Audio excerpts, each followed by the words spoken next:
A lot of people say that they're Christians. They want to have convictional faith, but I think most people, what they have is temporary faith. They'll believe God for just a little bit of time, as long as it suits their needs. They go through a crisis, financial, health, and they call upon God and they go to church and they do all the things, but then when everything gets a little bit better, guess what happens? They start drifting.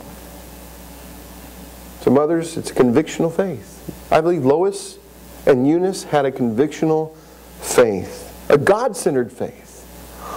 One that realized heaven's, I love it, is not going to be a hall of mirrors. You're not going to look at yourself and go, oh, thank you. You're going to look at God and go, whoa, I didn't know.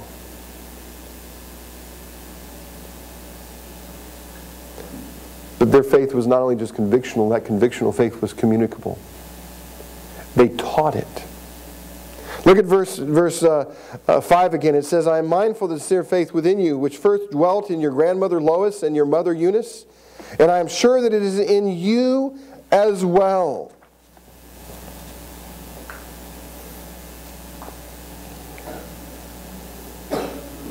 You see, their faith, first of all, let me just say this, their faith was an expression of what it truly meant to be Jewish. See, I think as a Christian, I exist as a true Jew. I exist as someone who believes in the Old and the New Testament in its entirety, and one that embraces what God had set up from the beginning of time and His plan of redemption for all people at all times and all places. That is by grace alone, through faith alone in Jesus Christ and the Messiah alone.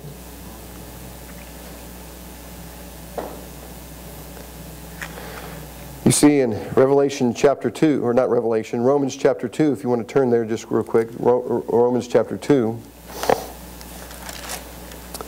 You read this, because Lois and Eunice, they were Jewish by what?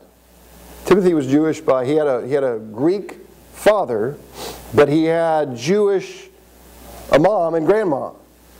And so he was Jewish, Paul was Jewish, he was writing to his fellow Jew here, but Paul writes in Romans, he says, for no one is a Jew who's merely one outwardly, nor is circumcision outward and physical, but a Jew is one inwardly, and circumcision is a matter of the heart, by the Spirit, not by the letter.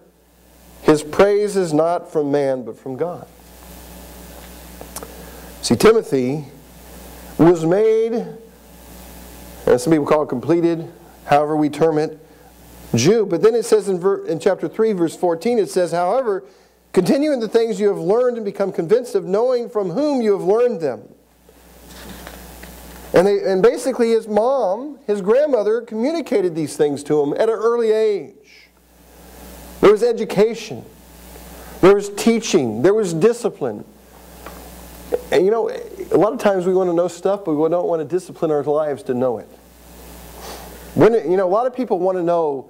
I remember going through a church that was a very, very, very, very, very, very, very, very, did I say very? Charismatic church. Everybody wanted to know what they would call, they wanted, oh, pastor needs to give me a spiritual nugget today. I just need to know something deep. Really deep. Something like that. I mean, that was the statements that were going around all the time. And I kept wondering, but you don't do anything with it. See, knowledge requires obedience to that knowledge, because knowledge in the Scriptures is not just ethereal knowledge, it is the knowledge of a personal God. And a personal God requires a relationship. And as we said before, that personal God who is holy and righteous and good and sovereign and your Creator sent His Son to die on a cross so that He could redeem His people and forgive them their sins. They educated. They did things a certain way. I want to read just a few texts, and I want you to see in the Old Testament, what did they do to educate their children? Moms, listen. It says in Deuteronomy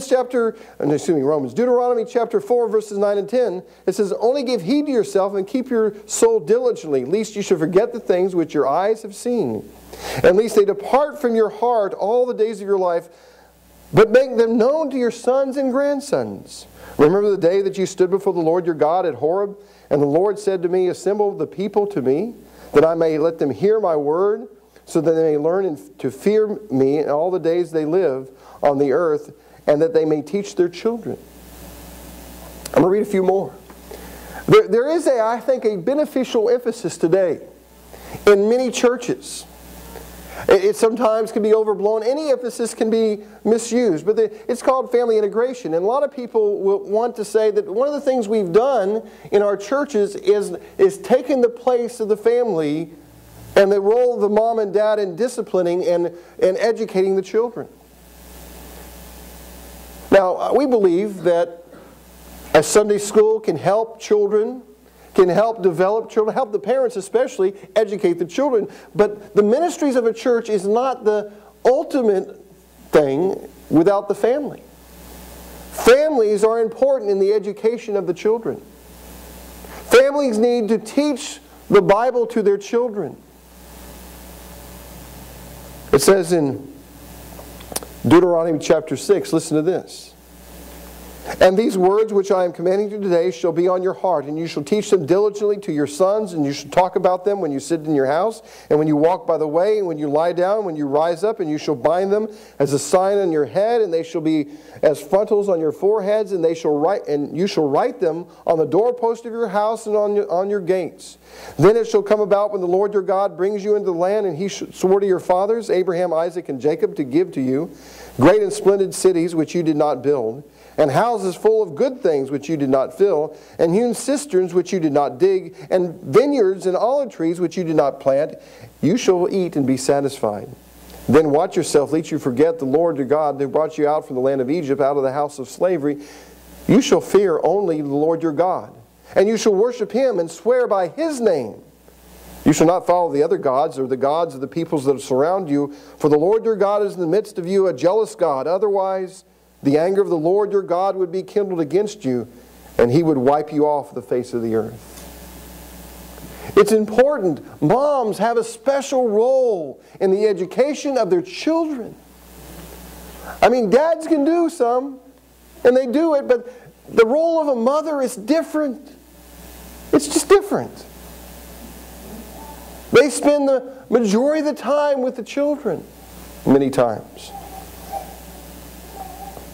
So it's important that education, personal education of the child, along with healthy church membership, along with all of those things I think that Lois and Eunice understood. When I was, it's funny, when I was in high school, I used to be what we would call a kicker. You know what a kicker is? I have one yes. Anybody else in the kicker? Okay, two. Kicker was a cowboy. Basically, you dressed in your boots, and your belt buckle was about this big. You know, you had a huge belt buckle.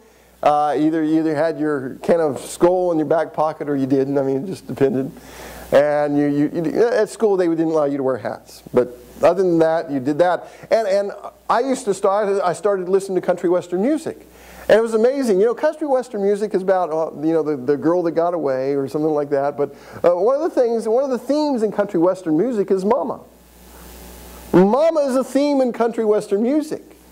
And I remember vividly one of the songs that I don't know the name of it. I would have to go research it. But one of the songs that I remember from that time was they tell stories in country western songs a lot of times. And one of it was a guy, he didn't have enough time to visit his mom on Mother's Day or something like that, and so he was just going to buy her flowers. He goes to the florist, and he buys the flowers, and he helps the little kid out because the kid doesn't have money to buy his mom flowers, so he helps the kid out, and as he's driving by, he sees the kid at the cemetery putting the flowers on his mother's grave. Immediately, basically the song says he immediately turns around, goes back, exchanges the flowers, goes visit his mom. Because he realized the impact that she had on his life. She taught him. It was practical demonstration in life. It was practical demonstrations that Lois and Eunice, I believe, worked and helped him. And John Newton said this about his mom. He said this. He would never forget his mom who prayed on her knees. And he said this, he prayed this, "My mother's God, the God of mercy, have mercy on me," was often his prayer when he was agonizing over sin.